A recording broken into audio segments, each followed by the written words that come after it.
rifle and blaster. I think yung rifle pwede mo siya ikabit din dito sa holster niya. I think functional to. Pwede mo naman ikabit tong part na to. Alright, dito sa part na to, very angular yung kanyang chest plate. Tapos meron siyang mga buttons din dito sa kanyang stomach. So we have the blue, para siyang dark teal, and isa pang blue din dito sa baba. Tapos 1, 2, 3, 4, 4 dots din dito sa other side. So you have mga rectangular components dito sa kanyang belt. 1, 2, 3, 4, 5, 6. Para siyang mga,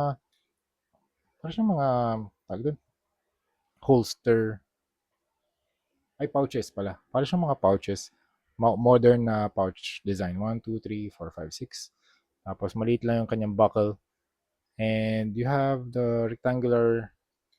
some rectangular na mga sections din dito.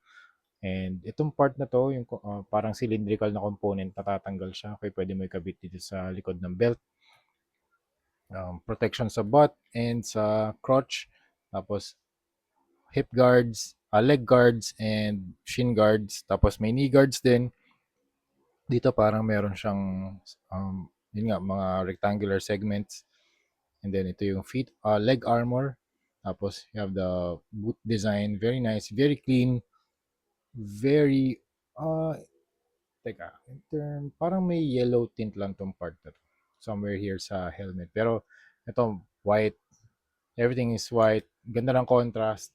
Black and white. Super, super nice ang gawa ni Hot Toys. Grabe. Kung makakakuha kayo ng 5K pababa nitong gantong klaseng action figure. Also, if you're a fan of Star Wars, get it. Okay? Accessories niya, meron din siyang base. Ito yung base niya. Very nice base. Ito, generic base lang to. Sa mga Star Wars na mga Hot Toys. This one. Okay, it's a red base. I think yung Star Wars na to from Star Wars A New Hope na movie. So I think this set is from the Star Wars base. Okay? Tapos meron siyang Star Wars Stormtrooper na name. Ayan, sa ilalim nakalagay lang Lucasfilm all 2015 Hot Toys Limited, all rights reserved. Okay, here's the back part. Tapos ito yung mga accessories niya, iba pa niya accessories, alt hands, 1, 2, 3, 4, 5, okay? Rubbery hand siya para madali siyang makapaghawak ng mga accessories. Ito, trigger finger, okay? In terms of articulation naman, head can look up and look down. 360, pwede yan. So, natanggal 360. Okay, pwede yan, 360, okay? Tapos, itong chest armor na